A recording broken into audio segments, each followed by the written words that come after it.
아마 28살 정도 되었습니다. 다윗이 골리앗을 죽인 때가 15살 정도로 보고 있습니다.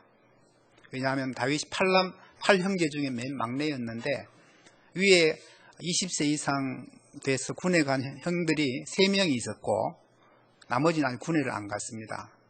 그래서 20세 이상 3명 형 빼고 그 다음에 4명 형들이 있고 그 다음에 막내가 자기였기 때문에 연년생으로 나왔다 해도 다윗이 아마 15살, 16살 정도 되었습니다. 고1쯤 되겠죠. 그런데 어느 날 군에 간 형들을 면회 갔다가 골리앗을 장군을 죽이고 갑자기 아이돌 영웅이 되었습니다. 그래서 왕의 사위가 되고 이스라엘의 군대 장관이 되었습니다. 또 아주 인기가 최고로 높았습니다. 특히 자매님들에게 인기가 많아가지고 골리앗을 죽이고 돌아올 때 자매님들이 막 춤을 추면서 노래하면서 환영을 했는데 사울이 죽인 자는 천천히고 다윗이 죽인 자는 만만이로다 하면서 막 이렇게 노래를 불렀습니다. 사울이 그 노래를 들으면서 마음이 화가 나는 겁니다. 내가 죽인 자는 천천히고 다윗이 죽인 자는 만만이라면 다윗이 차지할 게 뭐냐, 내 나라가 아니겠느냐 하면서 그때부터 다윗을 미워하고 또 죽이려고 했습니다. 수금을 타는 다윗에게 2번이나 막 창을 던져서 벽에 박으려고 했고 그 후에 다윗이 도망다니니까 계속 다윗을 찾아서 벼룩을 수색하듯이 온 이스라엘을 수색하면서 다윗을 죽이려고 했습니다. 그러다가 28살이 됐으니까 한 13년 가까이 다윗은 사울에게 쫓기면서 그렇게 살았습니다. 다윗이 망명생활을 하던 중에 2번이나 사울을 죽일 기회가 있었죠. 한 번은 동굴에서 이제 변을 보러 들어온 사울을 죽일 수 있었는데 살려줬습니다. 26장에 보면 다윗이 사울의 지인에 들어가서 창과 물병을 가지고 돌아갔습니다. 그때 사울은 막 감동을 받고 내가 다시는 다윗을 해하지 않겠다라고 약속을 하고 다윗을 축복하고 돌아갔습니다. 다윗은 마침내 선으로 악을 이긴 것이었습니다. 아마 다시는 내가 너를 찾지 않겠다, 죽이지 않겠다라고 맹세하고 막 자기 회개한다 하고 돌아갔기 때문에 이제는 살았다, 이제는 사울의 손에서 해방이 되었다라고 아주 환호성을 질렀을 것입니다. 그런데 아이러니하게도 다윗의 영적 침체는 그때부터 시작이 되었습니다. 다윗이 영적인 긴장을 푸는 순간에 영적 침체가 찾아왔습니다. 악몽과도 같았던 긴 터널의 끄트머리에서 영적 침체를 겪어야 했습니다. 오늘 본문은 영적 침체에 빠져있는 다윗의 모습이 적나라하게 잘 드러나 있습니다. 다윗 같은 그렇게 영성이 깊은 사람도 이렇게 어느 날 영적 침체에 빠졌다는 것을 보면 영적 침체는 누구나 다 경험할 수 있는 그런 문제라고 생각합니다. 오늘 말씀을 통해서 영적 침체에 빠진 사람의 특징이 무엇이며 어떻게 영적 침체에서 벗어날 수 있는지 몇 가지 지혜를 얻을 수 있습니다. 첫째, 자기중심적인 생각에 사로잡힌 다윗입니다. 1절을 보십시오. 다윗이 그 마음에 생각하기를 내가 후일에는 사울의 손에 붙잡히리니 블레셋 사람들의 땅으로 피하여 들어가는 것이 좋으리로다. 사울이 이스라엘 온 영토 내에서 나를 찾다가 단념하리니 내가 그의 손에서 벗어나리라. 다윗의 마음에 어떤 생각을 품었습니까? 내가 언젠가는 반드시 사울의 손에 붙잡혀 죽을 것이다. 내가 블레셋 사람의 땅으로 도망가는 것이 상책이다라고 생각을 했습니다. 왜 이런 생각을 했을까요? 아마도 사울이 다시는 찾지 않게 맹세를 했는데 그 말이 믿어지지 않았습니다. 지금은 회개하고 맹세하고 축복하고 돌아가도 또 그 마음이 언제 변할지 모릅니다. 자기가 유다 땅에 머물러 있는 한 사울이 절대로 포기하지 않고 자기를 죽이려 할 것이라고 생각했습니다. 그렇다면 아예 유다 땅을 떠나서 블레셋 땅에 가서 사는 것이 좋겠다는 겁니다. 자기가 사라지면 사울이 온 땅을 수색하다가 결국은 포기할 거다 라고, 그래서 자기가 사울의 손에서 벗어날 거다라고 생각을 했습니다. 다윗의 마음속에 두려움이 생겼습니다. 내가 사울의 손에 붙잡히리라. 또 그의 손에서 벗어나야 되겠다. 이런 말들을 보면 사울의 손이 너무나 크게 느껴졌습니다. 지금까지 다윗은 하나님의 손의 보호를 받고 지내왔습니다. 사울이 그렇게 다윗을 죽이려고 했지만 하나님의 손이 다윗을 보호해서 지금까지 머리카락 하나도 상지 않도록 도와주셨습니다. 그만큼 다윗은 하나님을 의지하고 믿음으로 살았습니다. 시편 18편에 보면 이런 고백이 나옵니다.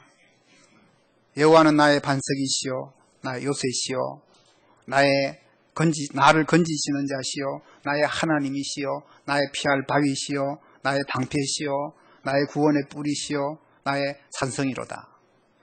내가 찬송받으실 여호와께 아뢰리니 내 원수들에게서 구원을 얻으리로다.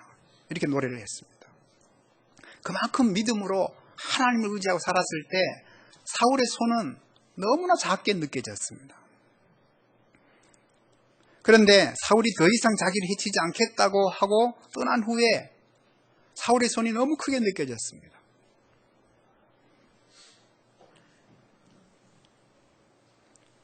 여러분, 이해가 잘 안 되잖아요. 다시는 너를 해하지 않겠다라고 하고 갔는데 그때부터 다윗은 두려움에 사로잡힌 겁니다. 이제는 걱정을 안 해도 될 텐데 오히려 사울의 손이 더 크게 느껴져서 블레셋으로 도망가려고 했습니다. 왜 그랬을까요? 다윗의 아마 영적 긴장이 풀어졌기 때문이라고 생각됩니다. 영적 긴장이 풀어지니까 하나님을 의지하는 마음도 사라지게 됐습니다. 그러니까 점점 사울의 손이 크게 느껴졌습니다. 그의 마음이 언제 변할지도 모르는데 내가 유다에 살다가는 지도 새도 모르게 죽을 수도 있겠다. 이런 두려움에 사로잡혔습니다. 특히 왜 이때 이런 생각이 들었을까요? 3절에 보면 두 아내 이스라엘 여자 아히노암과 나발의 아내였던 갈멜의 여자 아비가일이 등장합니다. 다윗은 결혼을 해서 두 아내를 얻고 이제 가정을 꾸리게 됐습니다. 곧 자식들도 태어나겠죠. 다윗은 오랜 그런 망명 생활을 하다가 이제 겨우 아내를 얻고 가정을 이루게 됐습니다. 그리고 가정을 지켜야 되겠다는 생각이 많았던 것 같습니다. 가족을 보호해야 한다. 여러분이랑 그렇지 않겠습니까? 가족이 없을 때는 자기 하나만 숨어 돌아다니면 됩니다.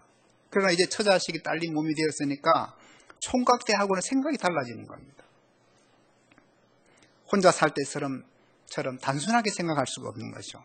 그래서 좀 더 현실적으로 생각하기 시작을 했습니다.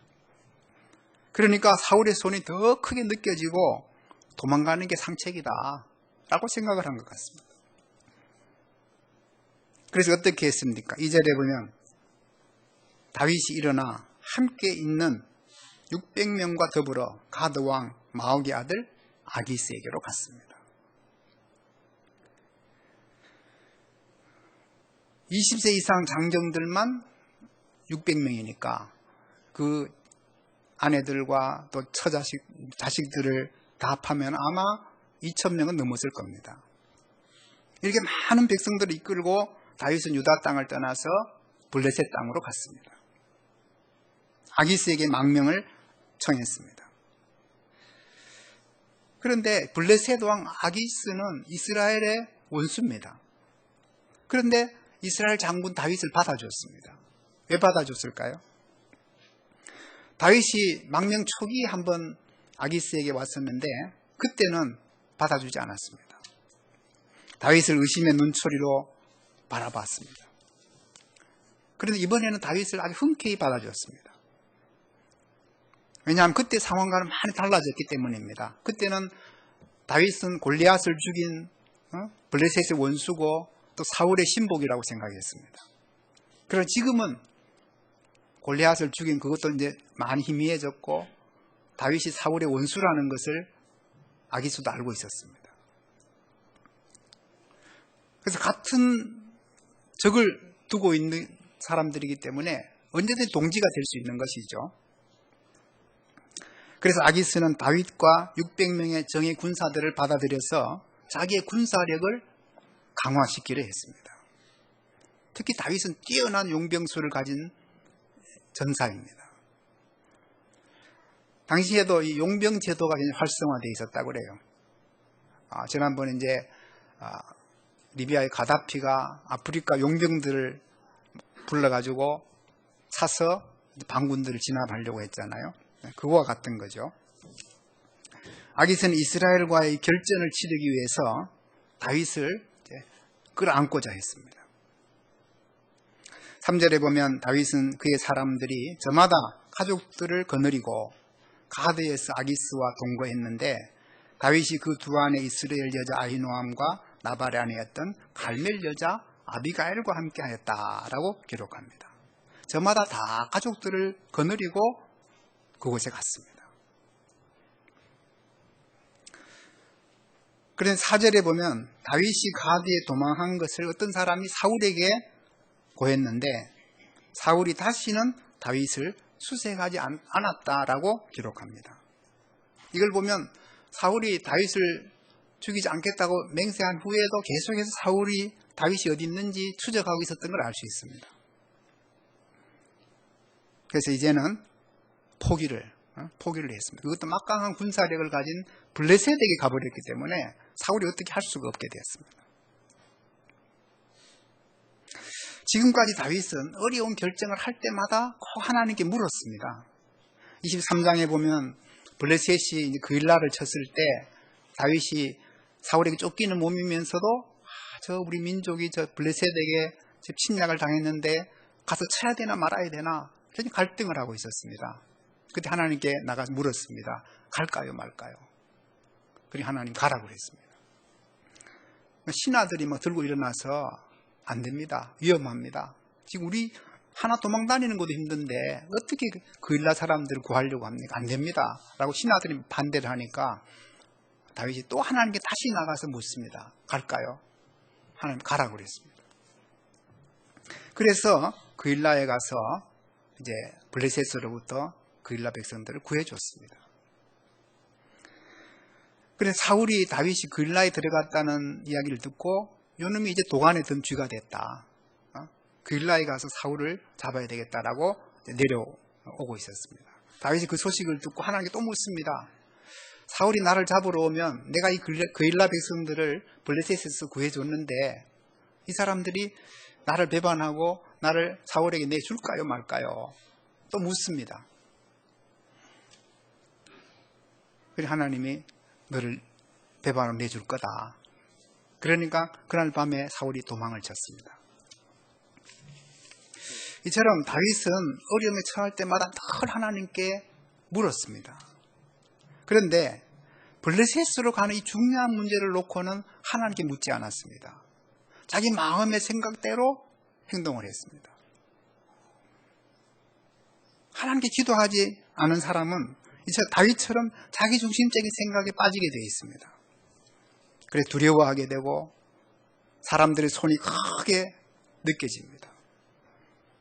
그래서 문제에 직면하지 못하고 도피하는 게 상책이다 라고 문제를 도피해버립니다. 문제에 도전하고 그것을 통해서 자기 신앙을 키우는 것이 아니라 좀 더 편안하고 안정된 삶을 추구하게 됩니다. 그래서 점차 하나님에게서 멀어지고 영적인 침체의 길로 걸어가게 됩니다. 이런 말이 있습니다. 하나님께 무릎 꿇지 않으면 사람에게 무릎을 꿇는다는 겁니다.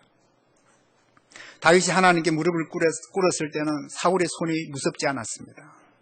골리앗도 무섭지 않았습니다. 그러나 하나님께 무릎 꿇지 않고 자기 생각에 사로잡혔을 때 사람의 손이 엄청 크게 느껴져서 두려워서 원수의 나라로 숨어 들어가게 됐습니다. 되게 영적인 슬럼프에 오래 빠져 있는 분들을 보면 기도 생활에 게으릅니다. 하루에 5분도 기도하지 않습니다. 늘 자기 생각에 사로잡혀 있습니다. 기도란 무엇입니까?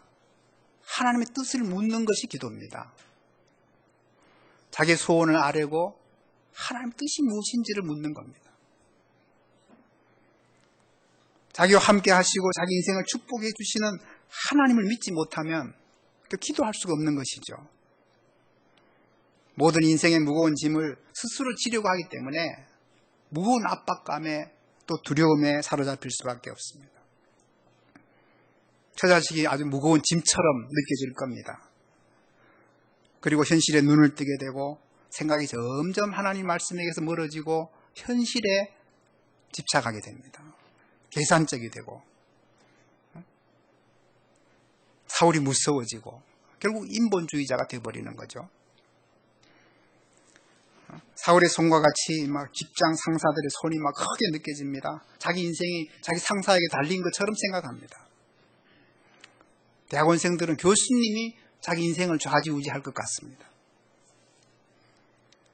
그래서 하나님보다 교수 눈치를 보면서 삽니다. 말씀대로 살 용기를 갖지 못하고 자기 생각에 사로잡혀 버리는 것이죠. 주일 설교를 들어도 별로 감동이 오지 않습니다. 한 귀로 왔다가 한 귀로 그냥 흘러갑니다. 점점 세상 사람들의 말에 귀를 기울이게 됩니다. 마음이 돌밭처럼 가시밭처럼 또 길가처럼 되어버립니다. 신앙생활도 점점 형식적이 되겠죠. 그렇지만 신앙을 완전히 버리지는 못하니까 억지로 나와서 예배는 드리겠죠. 그렇게 해서 영적 침체에 깊이 빠져들어가는 겁니다. 사랑하는 성도 여러분, 블레셋이 우리의 피난처가 될 수 있을까요? 아기스가 우리의 방패가 될 수 있을까요? 우리 절대로 착각하지 말아야 됩니다. 마귀는 끊임없이 우리를 유혹해서 블레셋이 우리의 피난처가 되고 아기스가 우리의 방패 역할을 해주리라고 생각합니다. 그러나 절대로 속지 말아야 됩니다. 우선 잘 떼고 형통한 것 같다고 속아서 안 됩니다. 우리 인생에는 공짜가 없습니다. 쉽게 얻은 것 치고 유익한 것이 별로 없습니다. 편안하다고 좋아할 것이 아니라 문제에 직면하고 그 안에서 하나님 안에서 해결을 받아야 됩니다. 그걸 회피하게 되면 결국은 마귀 올무에 빠지게 되고 더 큰 시험에 들게 됩니다. 둘째, 사람 앞에서 이중 생활을 하는 다윗입니다. 5절 6절을 보십시오. 다윗이 아기스에게 이르되 바라건대 내가 당신께 은혜를 입었다면 지방 성읍 가운데 한 곳을 내게 주어 내가 살게 하소서. 당신의 종이 어찌 당신과 함께 왕도에 살리까 하니 아기스가 그날에 시글락을 그에게 주었으므로 시글락이 오늘까지 유다 왕에게 속하니라. 다윗은 아기스와 함께 가드에 있는 게 부담스러웠습니다. 왕도에 있으면 정치바람을 많이 타겠죠. 특히 막 2,000명의 식솔들을 거느리고 있기 때문에 그 아기스의 신하들이 막 시기하고 질투하고 막 정치적인 그런 요즘 이 정치판과 같이 그런 소용돌이 속에 휩쓸릴 수 있습니다. 그래서 이 왕도에서 멀리 떠나가야 되겠다라고 생각을 했습니다. 그래서 가장 멀리 떨어진 시글락을 달라고 했습니다. 그래서 아기스가 가만 생각해 보니까 이렇게 충성스러운 이 군사를 저 블레셋 변방에다 두면은 변방을 방어하는데 큰 도움이 되겠다. 그렇게 해서 시글락을 내준 겁니다. 다윗이 거기에서 1년 4개월을 살았다고 했습니다. 8절에 보면 거기서 사는 동안에 다윗 생활이 어떠했습니까? 다윗과 그의 사람들이 올라가서 구술 사람과 기르스 사람과 아말렉 사람을 침노하였으니 그들은 옛적부터 술과 애굽 땅으로 지나가는 지방의 주민이라. 다윗은 구술, 기르스, 아말렉 사람들을 침노했습니다. 이들은 과거에 이스라엘 백성들을 괴롭히던 그런 성읍들입니다. 다윗은 그들을 침략하였죠. 그리고 그 땅을 쳐서 남녀를 살려두지 않고 양과 소와 나귀와 약대와 의복을 빼앗고 그리고 아기스에게로 돌아갔습니다.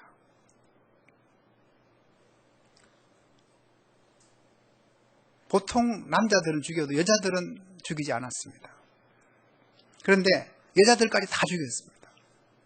그리고 그 탈취물들을 가지고 아기스에 가서 바치고 또 일부는 또 자기 성에 가지고 와서 이제 백성들 나눠주었을 겁니다. 아기스가 묻습니다. 오늘은 누구를 침노했느냐? 그러니까 다윗이 유다 네겝과 여무라엘 사람의 네겝과 겐 사람 네겝을 쳤습니다. 유다 성읍을 쳤다. 이렇게 보고를 했습니다. 아말렉을 치고 와서 유다를 쳤다라고 보고를 합니다.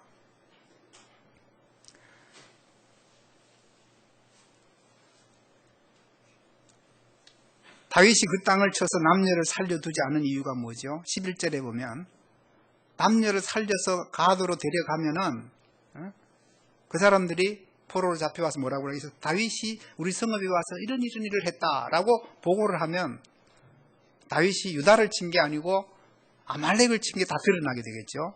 그러니까 그걸 숨기기 위해서 여자들까지 다 죽였습니다.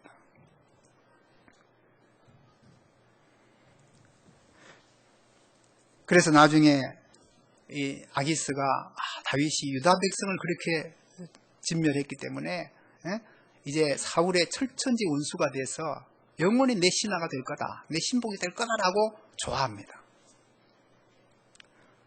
다윗은 철저한 이중 생활을 하였습니다. 이런 이중 생활을 했기 때문에 다윗의 영성은 땅에 떨어졌습니다. 참된 경건이란 뭐라고 그랬죠? 새 속에 물들지 아니하고 하나님 말씀대로 순종하는 것이 참된 경건이라고 그랬습니다. 그러나 다윗은 그런 생활과 거리가 멀었습니다. 다윗의 시편에 보면 사울에게 쫓기던 시절에 가장 많은 시를 지었습니다.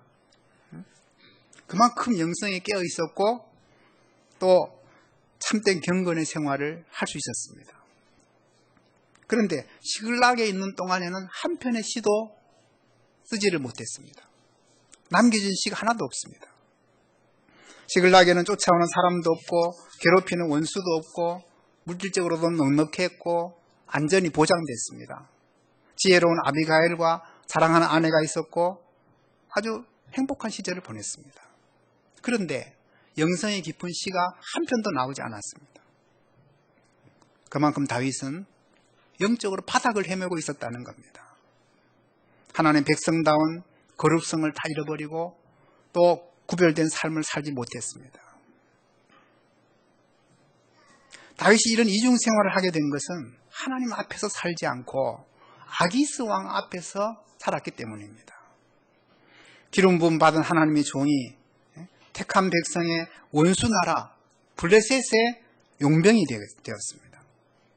그래서 마음으로는 다윗 하나님 섬겼겠죠. 마음으로 섬겼으니까 아말렉 성읍을 쳤을 겁니다. 그러나 아기스의 충성된 신하인 척을 또 해야 됐습니다. 그래서 사울처럼 굉장히 잔인해지고 생명을 중히 여기지 않았습니다. 아기스를 속였습니다. 자기 양심을 속이고 비굴해졌습니다. 골리앗을 죽였을 때 그 당당함이 어디에도 찾아볼 수 없습니다. 이처럼 우리가 하나님 앞에서 살지 못하면 사람을 두려워하게 되고 결국은 사람의 종이 되어버립니다. 그래서 진실하게 살고 싶어도 진실하게 살 수가 없습니다. 방법이 옳지 못하다는 걸 알면서도 악을 행하게 됩니다. 그러면서 어쩔 수 없었다라고 변명을 합니다. 그렇게 해서 하나님의 사람으로서 영성을 잃어버리고 영향력이 완전히 상실되어 버리는 겁니다. 마딜은 소금처럼 되어서 세상 사람들에게 짓밟히게 됩니다. 요즘 인터넷에서 기독교를 막 개독교라고 하죠. 왜 그래요? 세속적인 그리스도인들이 너무 많기 때문입니다. 우리가 빛과 소금으로서 역할을 하지 못하면 결국 불신자들에게 짓밟혀서 수치를 당하게 됩니다. 그러므로 우리 어떤 상황 속에서도 그리스도인으로서 정체성을 잃지 않아야 됩니다. 그러기 위해서는 하나님 앞에서 살아야 됩니다. 장사를 하든 교사를 하든 뭘 하든지 하나님 앞에서 그 일을 해야 됩니다. 항상 하나님을 의식하면서 하나님 앞에 산다는 게 무슨 뜻입니까? 항상 하나님 의식하면서 사는 것입니다. 교회에만 오면 하나님 의식하고 문 밖에 나가면 하나님 잊어버리는 사람은 다 이중생활하는 사람들입니다. 베드로가 유대의 종교 지도자들에게 한 말이 있습니다. 베드로와 요한이 대답하여 이르되 하나님 앞에서 너희 말을 듣는 것이 하나님 말씀 듣는 것보다 옳은가 판단해봐라. 이번 설 명절을 지내면서도 하나님 앞에서 부끄러움 없는 삶을 살 수 있기를 바랍니다. 셋째로 심각한 영적 위기에 처한 다윗입니다. 28장 1절 2절에 보면 그때 블레셋 사람들이 이스라엘과 싸우려고 군대를 모집한지라 아기스가 다윗에게 이르되 너는 밝히 알라 너와 네 사람들이 나와 함께 나가서 군대에 참가할 것이라. 그때 블레셋 사람들이 이스라엘과 전쟁을 하려고 군대를 모집하고 있었습니다. 블레셋은 5개 성읍으로 구성이 되어 있었고 그 가운데 아기스가 가장 큰 리더십을 가지고 있었습니다. 블레셋이 이스라엘과 전면전을 치르기 위해서 준비를 한 것은 이제는 이스라엘과 싸워도 승산이 있다라고 판단을 했기 때문입니다. 어떻게 그런 판단을 할 수 있었을까요? 이스라엘의 최고 군사령관이었던 다윗이 블레셋 용병이 되었습니다. 다윗이 이스라엘 남방을 공격해서 이제 이스라엘과 원수가 됐습니다. 그만큼 이 사울의 군사력이 약화됐다고 판단한 겁니다. 그래서 다윗에게 이런 제안을 하지요. 너는 밝히 알라 너와 네 사람들이 나와 함께 나가서 군대에 참여할 것이라.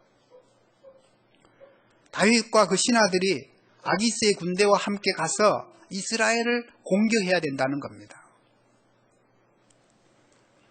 다윗은 자기 신하들과 함께 자기 백성들을 공격해야 되는 그런 한참 입장에 처하게 됐습니다. 다윗이 뭐라고 대답할 수 있겠습니까? 전쟁에 참여하겠다고 하면 하나님을 대적하는 원수가 되고 하나님 원수가 되고 또 거절하면 블레셋 땅에서 누리고 있는 모든 특권을 다 빼앗기고 배반자로 또 처형당할 수도 있습니다. 그래서 애매한 대답을 합니다. 그러면 당신의 종이 행할 바를 당신이 알겠네요. 그렇게 대답을 합니다. 그러니까 아기스가 알았다는 듯이 그러면 내가 너를 영원히 내 머리를 지키는 자를 삼아주겠다. 아기스는 다윗이 당연히 자기 청을 받아들여서 전쟁에 참여할 것으로 알았고 그러면 자기의 영원한 시위대장을 삼겠다라고 약속을 했습니다. 이스라엘의 왕이 되어야 할 사람이 이스라엘을 진멸하는 원수의 그 경호대장이 되어야 하는 그런 어처구니 없는 상황에 처하게 되었습니다. 여러분 한번 생각해 보십시오. 다윗이 심적으로 얼마나 힘들었겠습니까? 그렇지만 저는 안 갑니다, 못 갑니다 라고 말할 수가 없죠. 29장 2절에 보면 다윗이 실제로 이스라엘과의 전쟁터에 나가는 모습이 나옵니다. 블레셋 사람들의 수령들은 수백 명씩 수천 명씩 인솔하여 나가고 다윗과 그의 사람들은 아기스와 함께 그 뒤에서 나아가더니 다윗은 아기새에게 코가 깨어가지고 그 뒤를 따라가고 있습니다. 다윗이 전혀 예기치 못했던 그런 상황이 벌어진 겁니다. 다윗이 이 전쟁에 참여해서 동족을 칼로 죽였다면 이스라엘의 왕이 될 수 있겠습니까?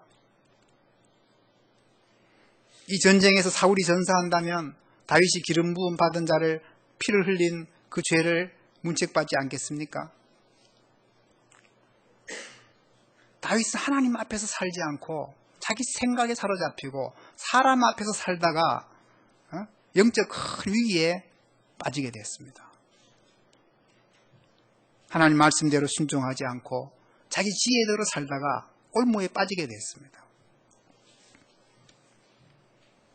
무엇이 문제입니까? 다윗이 하나님 의지하고 살면서 끝까지 이스라엘 땅을 떠나지 말았어야 합니다. 온갖 어려움을 참고 언약의 땅에 거하면서 사울의 박해를 견디어 내어야 되었습니다. 그것이 하나님의 뜻이었습니다. 그래서 그 견뎌내면서 다윗의 영성이 더 깊어지고 더 믿음의 사람이 되고 인격이 더 연단받고 성숙해지기를 하나님 바라셨습니다. 그러나 당장에 자기 가족을 보살피고 목전의 안정과 유익을 쫓아서 블레셋으로 간 것이 치명적인 실수였습니다. 이는 마치 아브라함이 가나안에 기근이 들었을 때 하나님께 기도하지도 않고 애굽으로 내려가 버린 것과 같습니다. 그래서 아내를 빼앗기고 큰 수치를 당하고 다시 돌아왔지 않습니까? 룻기 1장에 보면 나오미라는 여인이 나옵니다. 나오미는 유다 땅에 큰 기근이 들었을 때 남편과 두 아들을 데리고 모압 땅으로 떠납니다.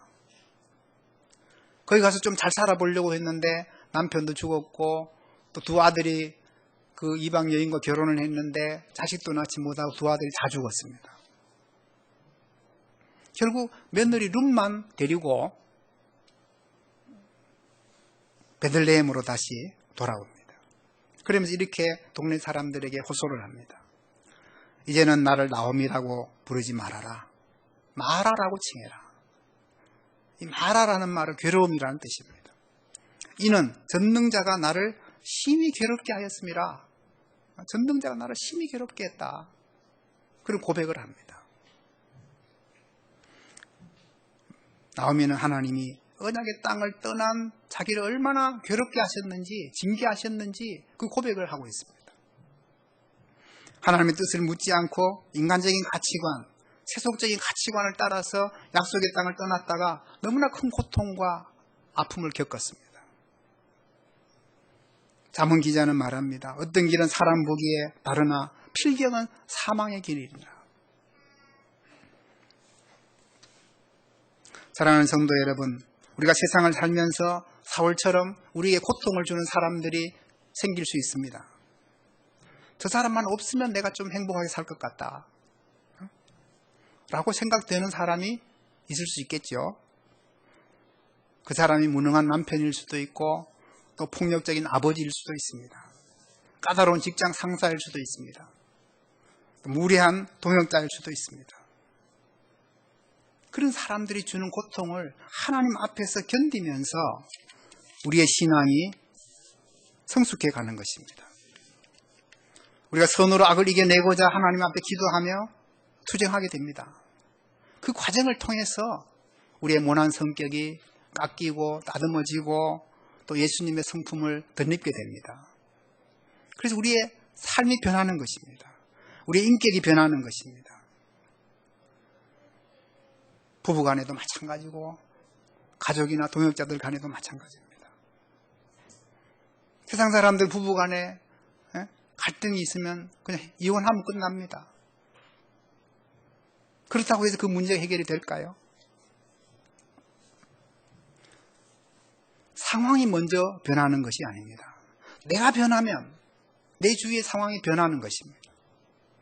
자기는 변하지 않으면서 다른 사람이 변해주기를 기대한다는 것은 정말 어리석은 것입니다. 나도 나를 변화 못 시키는데 어떻게 상대방이 변하기를 기대할 수 있겠습니까?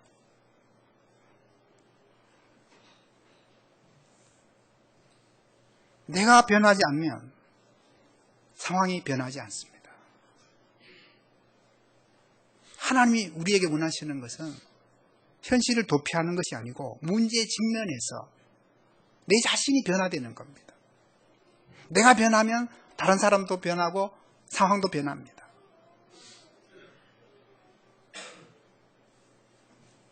하나님 앞에 매달려 기도하면서 정말 하나님 뜻이 무엇인지 깨닫고 자신이 변화되어야 됩니다. 하나님께서는 고난과 역경을 통해서 우리의 신앙이 정금같이 연단되기를 바라십니다. 우선 편하다고 현실을 외면하게 되면 나중에 더 큰 영적 위기에 처하게 됩니다. 마귀는 우리에게 일시적인 평화를 줄 것처럼, 평화를 주는 것처럼 보입니다. 일시적인 유익을 줄 수도 있습니다. 그러나 마귀가 주는 평화는 참된 평화가 아니고 마귀가 주는 유익은 언젠가는 우리에게 독이 되는 겁니다. 그 대가로 다윗처럼 하나님의 원수가 될 수도 있습니다. 심지어 우리의 영혼을 마귀가 요구할 수도 있습니다. 그러므로 우리는 악인의 꾀를 따르지 아니하고 죄인의 길에 서지 않아야 됩니다. 길이 아니면 가지 말아야 됩니다. 악의 발을 들여놓게 되면 점점 더 깊은 곳에 빠져들고 나중에는 빠져나올 수 없는 영적 위기에 처하게 됩니다. 말씀을 맺겠습니다. 영적 침체는 이만하면 됐다라고 우리가 영적 긴장을 풀 때 그때부터 시작이 됩니다. 그러므로 우리는 항상 하나님 앞에 깨어 있어야 됩니다. 적어도 하루 30분 이상 하나님 앞에 기도해야 됩니다. 기도하지 않으면 그때부터 영적 침체가 오는 것입니다. 영적 침체에 빠지면 이중생활을 하게 됩니다.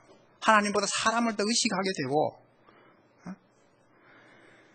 두려움에 사로잡히게 됩니다. 그 생각이 자꾸 현실적으로 돌아가고 또 자기중심적인 생각에 빠지게 되죠. 그러다가 더 영적 위기에, 심각한 영적 위기에 빠지게 됩니다. 그래서 하나님 원수가 될 수도 있고 우리 영혼을 팔아먹을 수도 있고 정말 무서운 결과를 초래할 수 있습니다. 길이 아니면 가지 않는 지혜로운 성도들이 될 수 있기를 바랍니다. 같이 한번 기도하는 시간 갖겠습니다.